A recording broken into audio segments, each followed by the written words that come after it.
드넓은 평야를 품고 있는 충청남도 예산. 학교당 2명은 바깥에 있고 네. 반만 들어와. 1m 남짓 깊이로 파놓은 구덩이로 학생들이 들어가기 시작합니다. 자, 이 단면 앞에 저 검은 모자.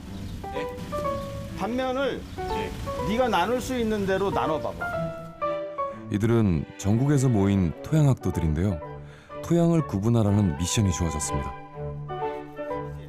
그 나누는 기준은 뭘로 나눠? 토성이나 구조. 단면을 볼 때 제일 중요한 거는 토성 구조요. 토양 단면을 눈으로 관찰해서 그 특징과 기능을 평가해 활용 방안을 제시하는 토양조사 경진대회가 열리고 있는데요. 저희가 그 토양이 이제 어떻게 생성이 되고, 그다음에 토양과 이제 토양이 어떻게 다른지에 대한 그 현장 교육을 통해서 실제적으로 이제 그 농업 또는 환경의 가장 기본이 되는 토양을 잘 이해하는 것이 이제 가장 기본적인 목적입니다. 우리가 매일 밟고 살아가는 흙. 하지만 평소에는 무관심한 채 살아가기 쉬운데요. 토양 관련 학문을 전공하는 대학생들도 현장에서 토양을 구분하고 분석해보는 이런 기회가 흔치 않습니다. 평소에는 그냥 아무 생각 없이 보다가 흙을 이렇게 분석해보면서 보니까 좀 다르게 보입니다. 우리는 그동안 흔하다는 이유로 흙에 대해 무관심하진 않았을까요? 흙은 공기나 물과 달리 이동성이 낮아 한번 오염되면 그 영향이 서서히 오랫동안 지속됩니다. 흙은 우리가 생각하는 것처럼 무한한 자원이 아니기 때문이죠. 토양은 유한 자원입니다. 그래서 우리가 앞으로 이제 후손에게 좀 더 깨끗하고 건전하고 양질의 토양을 나눠주기 위해서는 이러한 토양을 잘 보존하는 것이 가장 중요합니다. 우리는 매일 토양 위를 걸어 다닙니다. 우리의 삶은 숨을 쉬게 하는 공기처럼 토양이 필요합니다. 이제는 토양에 관해 이야기할 때이며 확실히 토양 보호를 시작해야 합니다. 이 순간에도 사라지고 있는 흙. 흙은 무한 자원이 아닙니다. 흙을 가꾸지 않으면 농사를 지을 땅도 사라질 수 있습니다. 현재 보시는 첫 번째 단면은 자연 상태 토양 단면입니다. 그 옆에 보시면은 경작 30년 후의 토양인데요. 한 70cm 가량 있었던 유효토심이 경작 30년 후에는 약 지금 20cm 가량으로 줄은 걸 보실 수가 있습니다. 자연 상태에는 자라고 있는 식물 또 토양에 있는 미생물이 균형을 맞추고 있어요. 근데 이걸 경작을 해버리게 되면 공기가 많이 들어오고 그러면 미생물이 유기물을 많이 분해해버리게 돼요. 즉 다시 말하면 미생물이 먹을 수 있는 먹이가 자꾸 줄어든다는 거죠. 그러면 결국은 미생물의 숫자와 종류가 줄어들 수밖에 없고요. 미생물의 종류와 숫자가 줄어들면 토양 안에서 과거부터 진행되어 왔던 물질 순환이 이게 잘 안 되는 거죠. 우리는 흙에서 먹을 것을 얻고 흙 위에 터를 잡고 살다 흙으로 돌아갑니다. 우리 생명의 원천이자 우리 농업의 밑바탕이 되는 흙. 인류에게 없어서는 안 될 유한 자원인 흙의 가치에 대해 생각해 봐야 할 때입니다.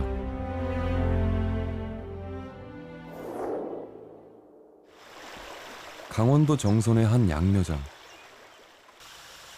파릇파릇한 모종이 싱그러운 싹을 틔우고 있는데요. 여기는 이제 고랭지다 보니까 저 뭐 남부 지방이나 이런 데보다가 저기 종자하고 여기 종자하고 종자 자체가 또 다르니까 이제 그런 좀 차이점이 있는가 하면 이 모종은 양묘장에서 20여일 정도 자라면 강원도 정선의 고지대에 옮겨 심겨지게 됩니다.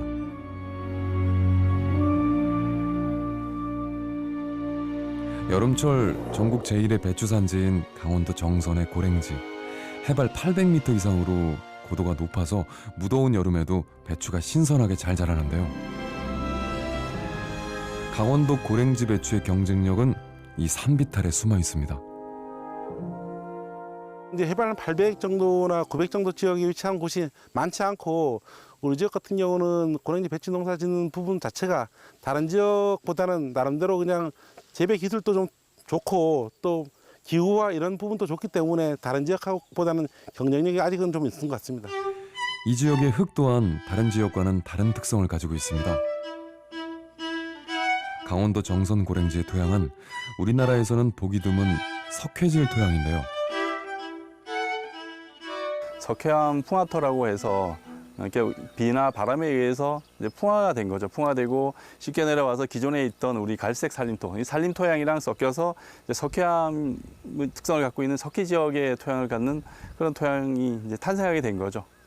석회암 지대다 보니까 일단은 그 토양 산도, pH가 되겠죠. pH가 한 7 정도로 우리가 유지가 되고 있어요. 유지되고 있다 보니까 그런 토양 특성 때문에 유기물 함량도 좀 높고 그다음에 통기성, 물리성이 좀 좋은 편이고 또 특히 이 석회 성분이 들어있기 때문에 그 우리가 이 배추에서 문제가 되고 있는 그 뿌리옥 선충이라든가 그다음에 이제 석회 결핍 증상 때문에 나오는 각종 병해를 예방할 수 있는 그런 좀 좋은 토양을 가지고 있습니다. 무더위가 기승을 부렸던 지난 7월 산비탈을 따라 배추 모종 정식이 한창입니다. 강원도 고랭지는 해발 고도가 높아서 한여름에도 서늘해 배추를 키우기에 최적의 조건인데요. 지금 심는 과정이 모종에서 한 달 키워갖고 밭에 나왔을 때 심는 게 한 65일, 70일 과정에서 이제 출하가 됩니다. 아직까지는 땅이 살아있고 다른 지역은 뭐 땅이 망가진 데도 많은데 아직까지는 건천지만큼은 땅 아직까지는 토심이 꾸준하게 살아있어요. 이제 얼마나 자라면 우리의 식탁에 오르게 될까요? 건강한 흙에 좋은 기운을 받아 무럭무럭 잘 자라길 바랍니다.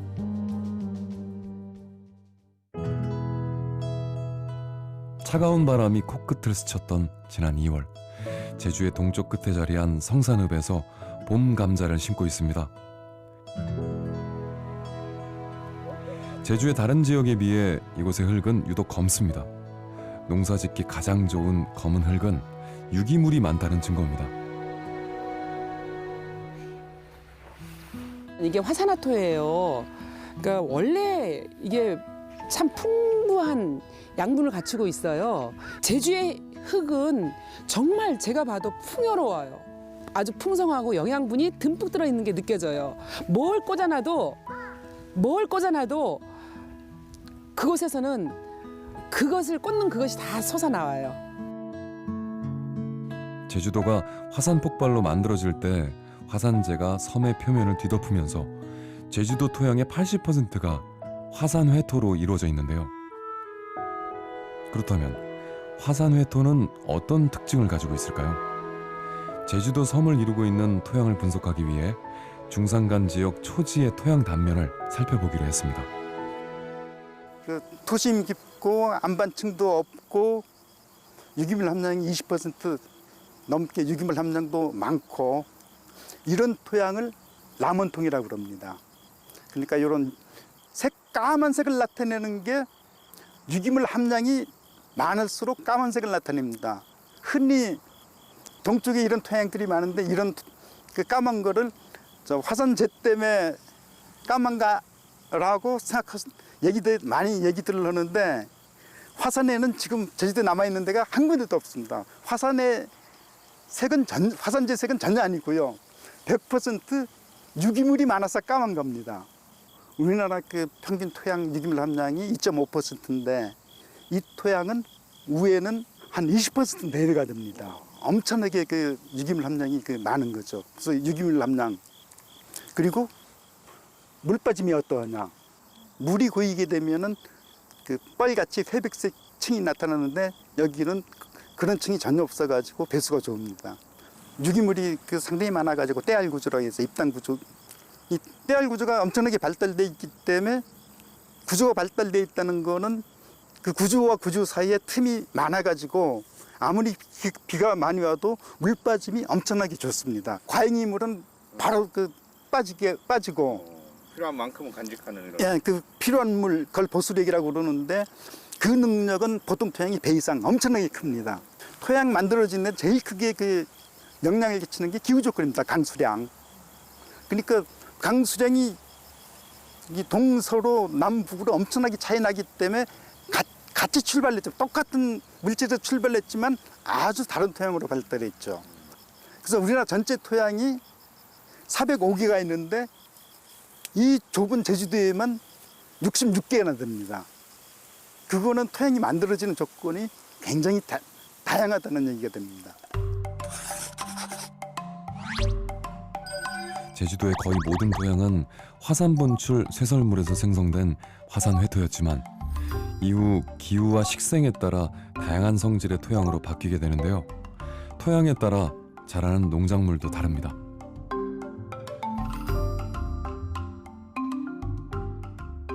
참 제주도는 이 토양 구조가 다양하게 돼 있어서 거기에 맞는 농산물도 다양하게 생산되고 있다고 생각이 됩니다. 남부 지역에는 이 과실류, 밀감 종류, 그리고 서부 지역에는 그 양채류, 양배추, 대정 지역에는 그 마늘같이 이렇게 작은 땅덩어리지만 토양 구조가 다양하게 돼 있어서 거기에 생산되는 농산물도 참 다양하다는 얘기죠. 이 동부 지역 같은 경우는 그 화산 회토라서 물빠짐이 참 좋습니다. 좋아서 그 근처의 뿌리 작물, 특히 무 같은 경우는 국내만이 아니고 미국까지도 수출을 많이 하는데. 제주농업기술원의 송관철 박사는 국립농업과학원에서 근무하는 동안 10년여에 걸쳐 전국의 토양들을 분석해 우리나라의 전체 토양을 재분류했습니다. 이러한 작업을 통해 농업과 자연과학, 다양한 분야에 적용할 수 있는 기본 토양 정보를 제공할 수 있게 됐습니다. 토양도 이름을 가지고 있는데 이를 토양통이라고 합니다. 우리나라의 토양통은 약 400여 개 정도 되는데요. 전국 각지의 토양을 분석한 정보가 담겨 있는 흑토람 사이트를 통해 누구나 쉽게 확인해 볼 수 있습니다.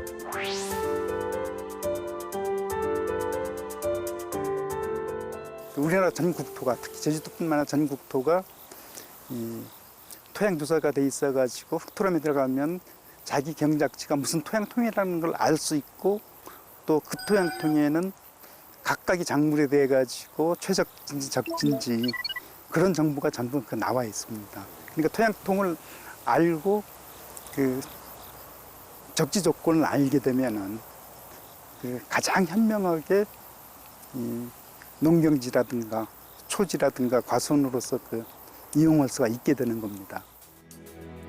그동안 강원도 정선의 배추는 얼마나 자랐을까요? 여름철 서늘한 기후는 배추를 기르기에 최적이지만 태풍과 집중호우는 한 해 농사에 큰 위협입니다. 흙과 각종 영양분이 유실될 위험이 높기 때문입니다. 수확이 끝난 후의 토양 유실은 더욱 심각합니다.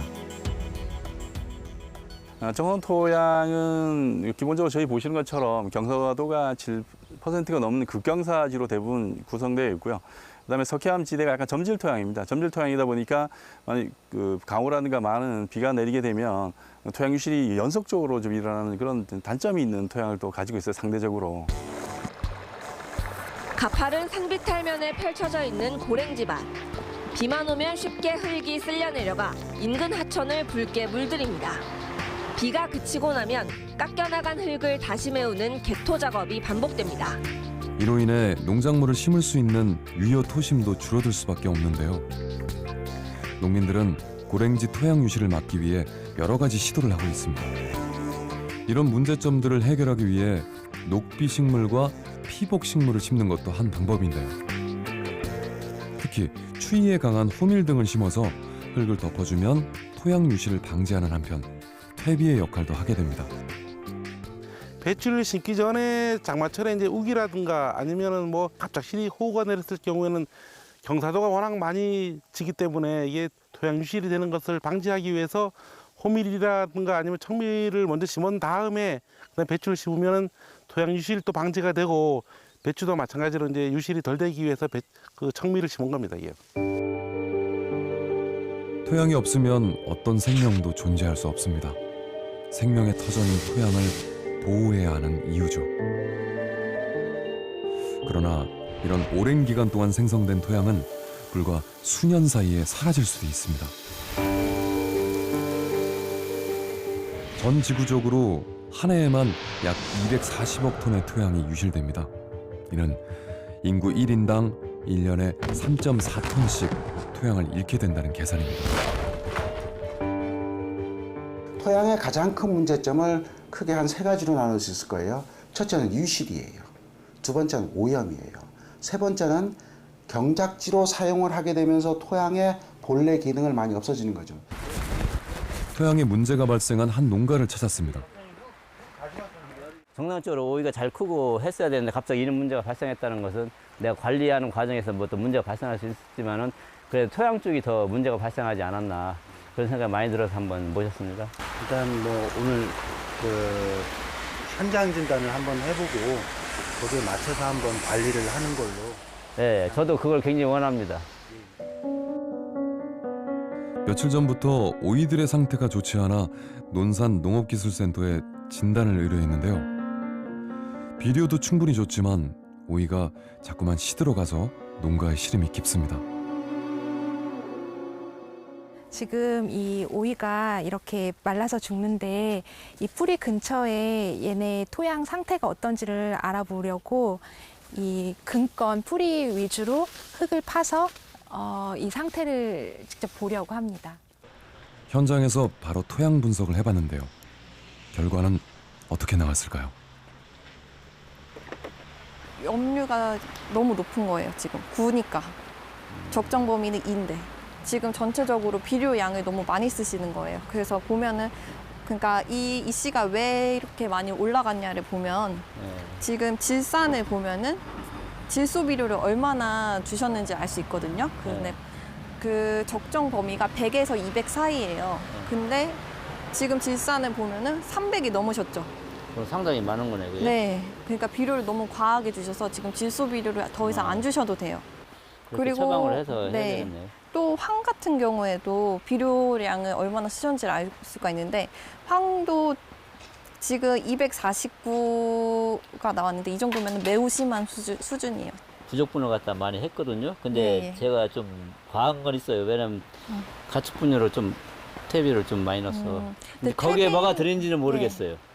지금 이걸로 봤을 때 저희가 분석 결과를 본 거잖아요. 네. 분석 결과를 봤을 때는 퇴비보다는 비료 양 자체가 많은 거예요. 화학 비료 양. 비료가 거의 황산갈이나 이런 형태로 많이 들어가 있거든요. 그래서 그럼 그걸 많이 들어간 비료를 썼다는 결론이 나오네. 그럼. 놀랍게도 오이가 말라버린 원인은 비료의 과다 사용 때문이었습니다. 비료를 크게 2가지로 볼 수 있거든요. 화학적으로 만든 비료와 유기물이 함유되어 있는 비료가 있는데 기능이 달라요. 화학적으로 만든 비료는 어떻게 하면 식물이 자라는 데 필요한 영양분을 골고루 균형 있게 넣어서 만들까에 초점을 뒀죠. 유기물로 만든 비료, 다시 말하면 유기질 비료나 퇴비 같은 비료는요. 여기에 있는 유기물이 미생물이 먹기에 가장 좋은 먹이에요. 그래서 화학 비료를 많이 사용하게 되면 결국은 토양에 있는 유기물이 점점점 줄어들게 되고 미생물이 활동이 더디게 되고 결국은 이게 화학비료 과용에 의한 피해로 나타나게 되겠죠. 그렇기 때문에 가장 좋은 그 조건을 만든다고 하는 것은 화학비료와 유기질 비료의 비율을 일정하게 유지해야 되는 거예요. 제주도의 레드양 감귤 재배 하우스를 찾았습니다. 귤나무의 뿌리가 썩고 열매가 떨어져 버리는 문제가 발생해 농업기술원에 토양 분석을 의뢰했는데요. 이게 이 뿌리인데 이 뿌리가 하얗고 이렇게 껍질을 싹 벗기면 안에가 싹 벗겨져야 되는데 이거는 이렇게 보면 다 이제 갈색으로 변해가지고 다 썩었어 뿌리가. 지금 정상적으로 이제 생육이 되고 그 감귤이 그 달렸다면 지금 한 잎이 한 30개에서 한 40개 정도의 감귤이 달려 있어야 되는데 그 지금 감귤도 많이 달리지도 않았고 또 크기도 지금 훨씬 그 다른 농가에 비해서 이제 훨씬 크기도 작고 이제 그런 상태가 되겠습니다. 토양 분석을 위해 흙을 채취한 후 과수원의 토양 상태를 육안으로 관찰해봤습니다. 여기 같은 경우는 거의 한 5cm 정도 퇴비가 깔렸네. 이 쩍쩍 그 갈라진 게 이게 양분 함량이 많아서 그러니 끈적끈적했다가 이제 가물어 가니까 이제 점점 이제 또 그 벌어지는 거지. 그러니까 이것만 딱 봐가지고도 아 여기는 비료를 너무 많이 퇴비를 이제 너무 많이 했구나 하는 걸 이제 알 수가 있지. 레드양 하우스의 토양을 분석한 결과 예상대로 화학 비료와 퇴비의 과다 시비가 문제였습니다. 그 비료가 충분치 않았을 때는 그때까지만 해도 이제 많이 주면 많이 줄수록 그 수확량이 늘고 그 감귤 나무 그 수세도 이제 좋아지고 하는 이제 그런 경향이었는데 한 2000년대 이제 한 후반 들기 시작하면서부터 그 우리가 이제 너무 많이 주다 보니까 토양에 그 양분이 우리가 비료로 준 양분이 계속 그 쌓여 있음에도 불구하고 그 농민들은 그 관행적으로 이제 많이 주면 그 좋다 하는 그런 인식이 있어서 아마 이런 결과를 그 초래한 것 같습니다. 최초의 비료는 구아노인데요. 구아노는 조류의 배설물로 만들어진 천연 유기물입니다. 특히 페루에는 수만 년에 걸쳐 새들이 서식하면서 만들어낸 구아노가 산을 이루고 있었는데요. 원주민이 이것을 비료로 쓰는 것을 본 유럽인들에 의해 다른 대륙으로 팔리게 됩니다. 이 구아노는 너무 귀했던 나머지 전쟁의 원인이 되기도 했는데요. 이후 구아노는 화학 비료로 대체되게 됩니다. 독일의 화학자 프리츠 하버는 공기 중의 질소를 암모니아로 합성하는 질소 고정법을 알아냅니다. 그렇게 만들어낸 암모니아로 화학 비료를 만들어내는데요. 그 공로로 하버는 1918년 노벨 화학상을 수상합니다. 화학 비료의 공급으로 인류는 농업 생산을 비약적으로 늘릴 수 있게 됐습니다. 그러면 배불리 먹게끔 하고 생산량을 높이는 방법은 사실은 화학 비료예요. 그래서 처음에 1960년대 중반부터 생산된 화학 비료가 사용량이 급격하게 늘어났죠. 거의 많이 쓸 때는 우리나라 전국적으로 한 200만 톤 이상을 썼거든요. 그러다 보니까 여러 가지 문제점이 나타나기 시작했어요. 여러 가지 문제점이 나타나고 또 그 소비자들이 친환경 농업에 대한 요구도 많아지니까 그 다음은 화학 비료를 적게 쓰는 운동이 일어나고 또 정책적으로도 많이 줄였죠. 지금은 우리나라 전체적으로 쓰고 있는 화학 비료 양이 약 100만 톤 정도 돼요.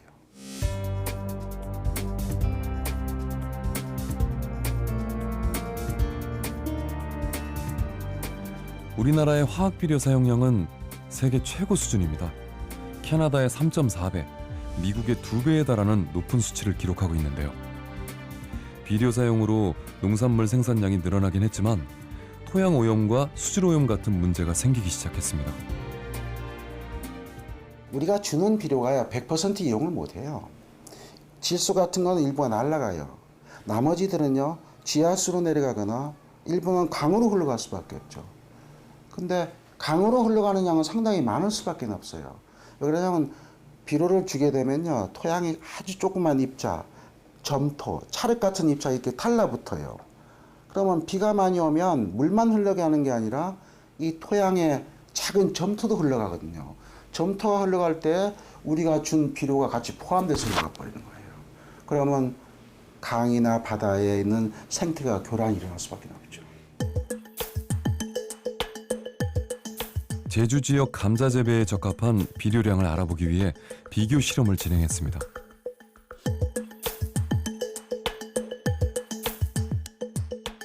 기술원에서 탐나 감자라는 품종을 개발하게 되었고 저희들이 그게 농가에 보급하려고 하면은 적정 양분 기준이 필요합니다. 그래서 이제 저희들이 만들어 놓은 그 적정 양분 기준과 농가 관행대로 그 투입한 양분 기준을 비교한 시험을 해보았고 결과는 흥미로웠는데요. 비료 양을 적게 준 곳과 많게는 4배 가까이 준 곳이 생산량에 별 차이가 없었습니다. 농가에서는 아마 저희가 적정 양분으로 투입한 시험구가 아마 안 나올 거라고 이제 생각을 먼저 하셨어요. 원체 이제 농가들이 본인들이 관행대로 하는 그 습관이 있기 때문에 저 정도 넣어서는 안 될 거다라고 생각했는데 농가 반응도 의외로 적게 들어가도 괜찮게 수확할 수 있구나라는 그런 반응이었습니다. 많이 준다고 해서 좋은 것이 아닌 화학 비료. 그렇다면 적당한 비료 사용량은 어떻게 알 수 있을까요? 또한 이런 문제점을 해결하기 위해서 우리 농촌진흥청에서는 흑토람이라는 걸 만들어냈거든요. 아마 전 세계에서 공짜로 농업인들의 토양을 분석하고 처방해주는 나라는 우리나라밖에 없을 거예요. 예. 그것처럼 그 처방서 분석한 결과를 보면서 비료를 적당하게 하게끔 자꾸 권장을 하죠. 그렇지만 농업인들이 여기에 잘 안 따라주는 문제점은 있습니다. 그 면적 땅에 그 비료 전국의 토양을 분류해 작물별로 처방까지 해주는 흑토람. 하지만 아직까지 농민들에게는 생소하기만 합니다. 세세하게 나와 있는데 여기 그 숫자가 그러니까 스마트폰이든 집에 그 컴퓨터든 그 흑토람이라는 사이트만 들어가면 내 밭의 현재의 상태를 알 수가 있습니다. 여기에 그 들어가서 우리 집원이 안 나와 하는 데는 지금까지 검사를 5년 동안은 한 번도 안 한 겁니다. 5년 동안은 한 번도 안 한 이제 그런 것. 흑토람은 우리나라의 방대한 토양과 농업 환경 정보를 데이터베이스화한 토양 환경 정보 시스템입니다. 농사를 지을 때 작물별 토양 적합도를 평가하고 알맞은 비료량을 제시하는 토양 지도를 쉽게 찾아볼 수 있습니다. 토양 환경 지도 같은 경우는 1964년 이후부터 한 50년 이상 토양 조사를 한 결과가 되겠고요. 그다음에 토양 화학성 비료 사용 처방들은 각 시군센터에서 계속 농업인들의 이제 토양을 이제 검정한 데이터가 축적이 돼서 상당히 방대한 데이터가 지금 가지고 있습니다. 토양을 채취해서 분석한 결과로 작성된 비료 사용 처방서와 작물별 토양 적성도, 지역별 토양 특성과 농경지 화학성 정보, 작물 영양 진단 등도 살펴볼 수 있습니다. 내 토지에 어떤 작물을 심을지 선택하고 또한 그 작물을 선택하면 비료를 얼마나 줘야 되는지 그런 것들을 실제 이 시스템을 통해서 제공을 받으실 수가 있습니다. 토양에 문제가 생겼다면 흑토람 사이트를 통해 가까운 농업기술센터에 토양 분석을 의뢰하면 적절한 처방을 받을 수 있는데요. 효율적이고 과학적인 농사를 짓기 위해서 이제 흑토람 검색은 필수입니다.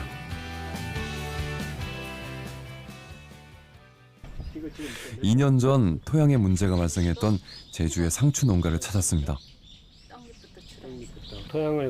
토양 검사를 받아보거나 하지 않았으면 또 이제 비료는 또 계속 했을 건데 했는데 하지 않은 상태에서 이만희 만들었고 그러니까 초기 투자가 적은 거죠.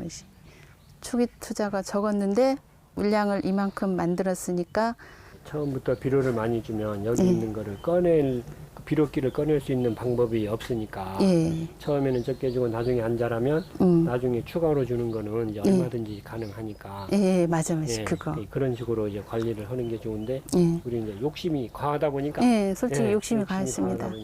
없으니까 처음부터 비료를 많이 줘서 수확량을 늘리자 하다 보니까 이제 오히려 2번까지는 딱 좋았습니다. 2번까지 좋았는데 그 다음 해부터는 그냥 계속 쓰러지는 거고 물량이 안 나오고 솔직히 욕심 부리면 땅이 오염돼 버리는 것 같아요. 맛이.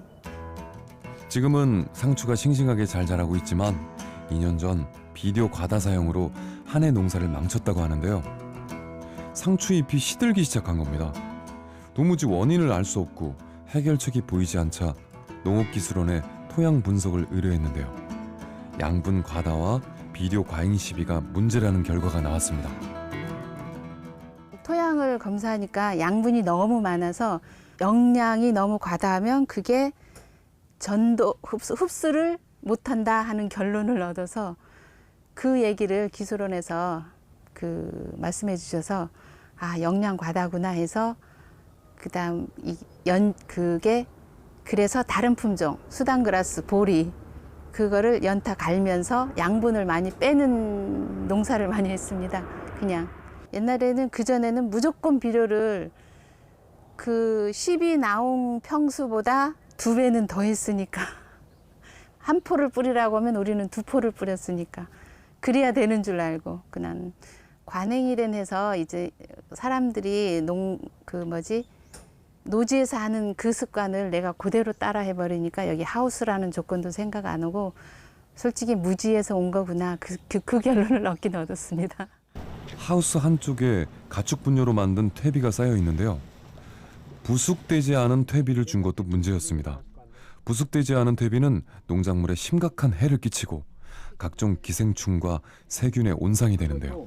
지금은 거의 그런 어서. 집들은 안 보이고 이건 우리 예. 깨 심었던 거 예. 여기 부셔놓은 거고. 예, 그러니까 이게 순순히 그 사료 먹은 그 배설물밖에 없으니까 아니라 양분이 옛날 퇴비하고는 너무 달라요. 달라요. 근데 사람도 그거 몰라 마시. 예. 나도 몰라. 농사하는 사람은 모르는 것 같아. 그러니까 이게 그 집 들어 있는 상태에서 썩는 속도하고 예. 이거가 더 오래 걸려. 아 맞아. 예. 과다한 비료와 퇴비 사용으로 염류 장애를 겪고 난 후 큰 교훈을 얻었다는 김미선 씨. 무엇보다도 토양 관리의 중요성을 깨닫게 됐습니다. 아니 땅만 살아나면 농사는 쉽다는 걸 해본 사람은 다 알아. 해본 사람은 알 겁니다. 농사를 한 몇 년 한 사람은 1, 2년 한 사람은 아직 그거 모를 거고 1, 2년은 우리도 기고만장했고 뭐 아무것도 안 해도 너무 좋았으니까 기고만장하는데 4년, 5년째부터는 고비 10년 되면 아 이거 포기해야 되나 말아야 되나 품종 바꿔야 되나 그래서 저 밀감나무 묘종 다 심었습니다. 바꾸려고. 근데 아 이러면은 가능성이 있겠다. 그거를 얻은 거죠, 제가. 수박을 대량 재배하는 충남 논산의 한 농가를 찾았습니다. 한 해 3번 재배에 연간 120톤의 수박을 출하한다는 이정구 씨. 논산 수박연구회 회장이자 충남 농업기술원 1호 수박기술 명인인데요. 수박을 재배하며 가장 신경 쓰는 부분은 토양 관리입니다. 저 이번 작기 끝나고도 뭐 토양 관리 좀 하셔야죠. 토양 관리를 해야죠. 이 토양 관리는 이게 이제 부족한 부분만 서로 채워 넣어서 재배를 하기 때문에 토양 관리가 이게 첫째 이 토양 관리예요. 토양 관리를 잘못하면은 이 수박 자체가 잘 이루어지지 않고 시드름이 와가지고 그냥 폐사하는 경우가 이렇게 많거든요. 그래서 항상 한 작기가 끝나면은 토양 관리를 정확하게 해서 부족한 부분을 채워둬야 됩니다. 지금 저 자료에 보면 알지만 이 칼륨이 제일 부족합니다. 여기가 가리. 이쪽에 당을 많이 이거 빼다 보니까 이 칼륨이 부족하니까 이 부분을 가리 쪽으로 많이 유도를 해서 당을 많이 올려줘야 되고 미생물도 넣어서 이러다 보면 이 한 작기가 다 뽑아 먹어 버리는 거예요. 그러면 후반기에는 어떡합니까? 다시 채워넣어야 된다는 얘기예요. 이렇게 해서 농사를 잘 지어내야 당도도 좋고 식감도 좋아서 소비자들 입맛에 부응할 수 있다. 이렇게 제 생각은 이렇습니다. 재배가 까다로운 수박은 거름도 많이 필요하고 제대로 키우려면 손이 많이 들어가는데요.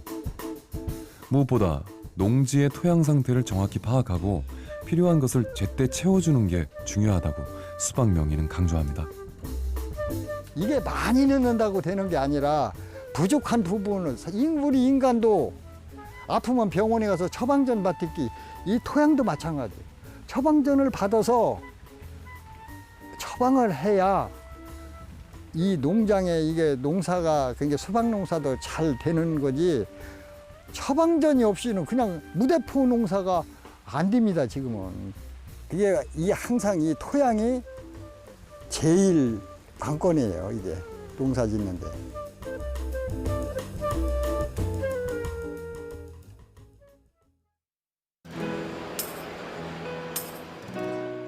지난 7월 농업박람회가 열렸습니다. 다양한 최신 장비와 IT 기술을 접목한 스마트 농업 전시관까지 한자리에서 만나볼 수 있었는데요.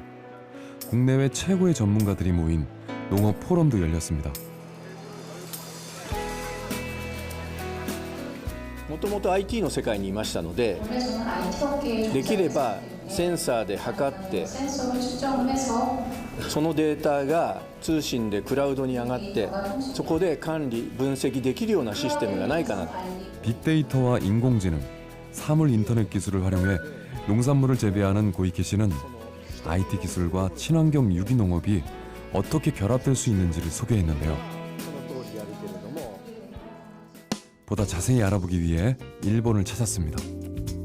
본사에는 빅데이터 분석과 각종 센서 개발을 위한 IT 인력들이 근무하고 있는데요.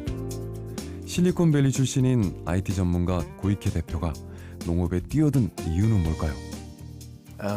今までの農業っていうのは高収量の品種の種が開発されて化学肥料と農薬で大量生産するというやり方、これは半世紀以上前の緑の革命グリーンレボリューションで、イノベーションが起こって始まった農業の生産方法です。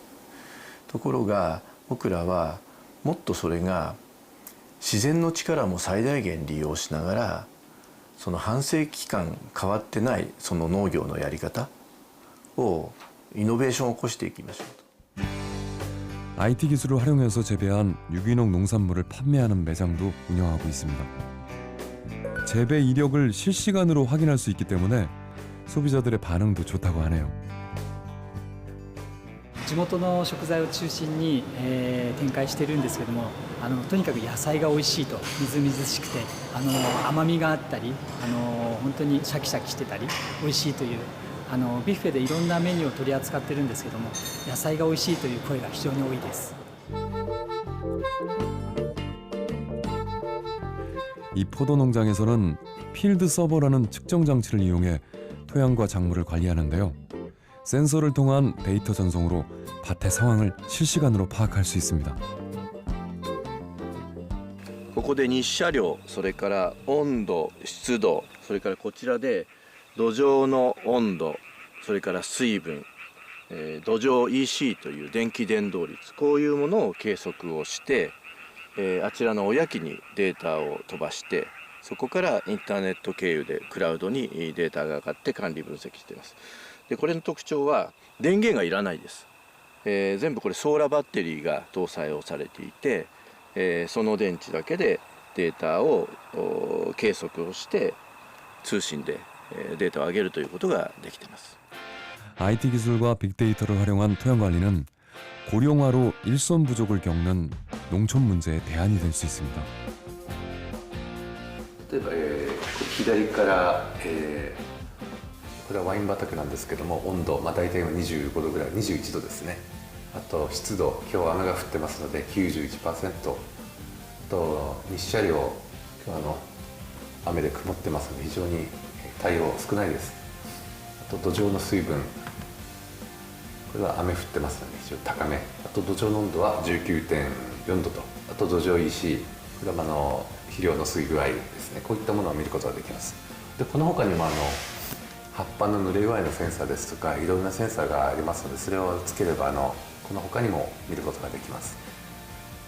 変化したこと、非常に楽になりました。特に私ども畑20カ所以上にあるので、今までだと一回りするんだけども半日1日潰れてたんですけども、今センサーがあるのでも極端なことを言うと寝ながらでもスマホ、パソコンで畑の状態を管理することができます。 고이케 대표는 농업과 IT 기술의 만남을 새로운 농업을 만드는 차세대 녹색 혁명이라고 말합니다. ということで経験勘匠の技の農業からこれからは最新の植物科学テクノロジーを使った農業、もちろん経験勘匠の技も重要なのでそれも融合しながら新しい農業の形態を作っていきたい、すなわちNext Green Revolution、次世代の緑の革命を目指しています。 제주의 비료 공장을 찾았습니다. 천연 재료들을 이용해 발효 비료를 만드는 교육이 진행되고 있었는데요. 농가가 사용하는 거는 단기간에 만들어서 빨리 사용해서 보관을 한다든지 성분에 문제가 없으면 그대로 이제 농가들이 사용해서 단기간에 이제 판매용이 아니기 때문에 쉽게 사용할 수 있는 방법으로 또 효과가 좋은 방법으로 이제 말씀을 드리도록 하겠습니다. 이종원 대표는 각종 미생물을 혼합 발효해 비료를 만들고 있는데요. 화학 비료의 단점을 보완하는 성과를 얻었습니다. 여러 재료가 있습니다. 전에는 유박이면 유박 하나만 줬었는데 지금은 인산이 골분이면 20%면 용성인비 약 배 정도 들어가 있습니다. 재료가 여러 가지 재료에 여러 가지 이 액체 미생물들이라든지 미량요소 성분이 들어가 있기 때문에 화학 비료를 줬을 때 하고 다른 점은 뭐냐면 화학 비료는 어떠한 한 품목만 주면 미량요소 결핍이 나타나는데 이런 발효 비료를 만들어주면 미량요소 결핍은 생기지 않습니다. 20여 가지 친환경 유기질 비료들을 생산하고 있는데요. 친환경 농법에 관심을 갖는 농민들이 이곳의 비료를 찾고 있습니다. 주기적으로 1년에 2번을 우리 회원들이 만들어 쓰고 있습니다. 그래서 그 평상시에 썼던 우리 전에 관행으로 했을 때 그 영양제라든가 칼슘제를 이렇게 만들어 쓰니까 가격이 한 10분의 1로 전략이 되고 또 싸니까 또 좀 많이 써지고 뭐 이렇게 해서 아주 저는 꼭 필요한 그 농법이 아닌가 이렇게 생각을 하고 있습니다. 관행을 고집하면은 실질적으로 나이 드신 분들이나 이런 분들은 관행을 고집하거든요. 그러지만 이것은 어느 정도 좀 바꿔야 됩니다. 우리 나이 때도 이제는 실질적으로 관행을 좀 탈피하고 새로운 혁신 기술을 농산물에 접목시켜야 우리 소비자가 안심하고 찾을 수 있는 농산물이 생산되지 않을까. 화학 비료를 대체하기 위한 비료 개발을 꾸준히 하고 있는 이종원 대표. 여름철 제주 해안에 떠밀려오는 모자반 같이 버려지는 천연 재료들을 활용해 발효 비료를 만드는데요. 직접 농사를 지으며 토양 관리의 필요성을 절감했기에 시작한 사업입니다. 어떻게 하면 좋은 비료를 만들 수 있을까? 작물도 잘 자라고 또 값을 잘 받을 수 있는 그러한 농산물을 생산할 수 있는 방법을 찾다 보니까 우리도 몸에 좋은 유산균 음료를 먹듯이 토양에도 이런 균을 주면 좋은 농산물을 생산할 수 있지 않겠느냐 생각해서 비료를 만들기 시작을 했던 겁니다. 농사를 지으며 알게 된 노하우를 공유하고 발효 비료를 개발해서 친환경 농업 발전에 기여하고 있는 이종원 대표. 살아있는 흙이 건강한 사람을 만든다고 믿고 있습니다. 질소 비료가 개발된 이후에 식량난은 해결됐지만 식량난 해결이 문제가 아니라 이 100년 후에는 건강에 좋은 농산물을 생산하는 게 앞으로 이제 농업의 미래라고 봅니다. 건강한 농산물을 생산하기 위해서는 건강한 흙이 돼야 됩니다. 퇴비를 직접 만들어 유기농 농사를 짓는 농업인을 만나러 갑니다. 택배 작업 중인 이분을 기억하시나요? 이거 기억나세요? 우리 올 2월 달에 저 흙에 대해서 촬영하시면서 저희 밭에 오셨던 거 기억나시죠?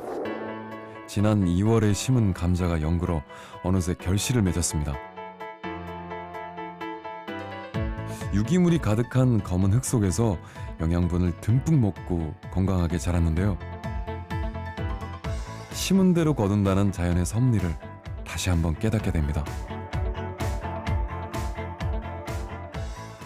막 너무너무 밭 좋았잖아요. 그때 그 씨앗 심었던 수확한 거예요.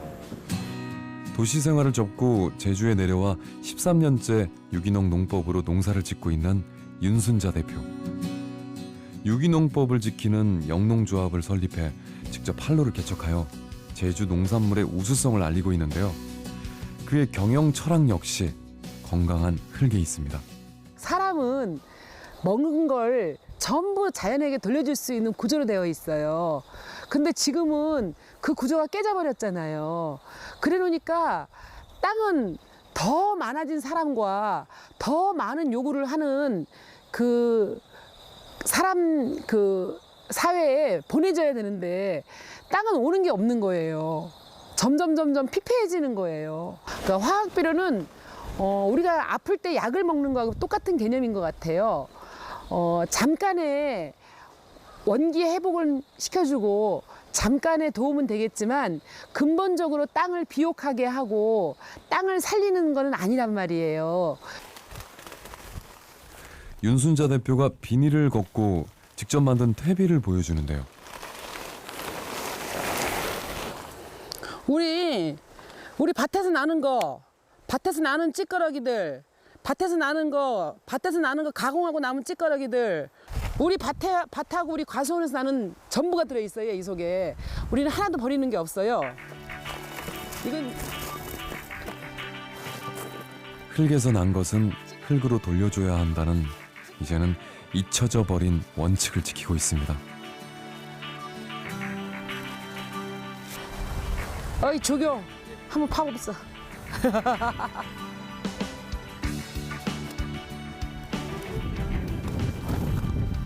이게 모든 게 다 들어있어요, 이 속에. 쌀깨도 들어있고, 그리고 보시면 알겠지만 이렇게 다 들어가서 이미 이제 발효가 다 끝났어요. 잘 발효된 퇴비는 보드라운 흙이 됩니다. 흙에서 나온 것은 버릴 게 하나 없습니다. 얼마나 구수한지. 인간을 살리고 자연을 살리는 소중한 흙.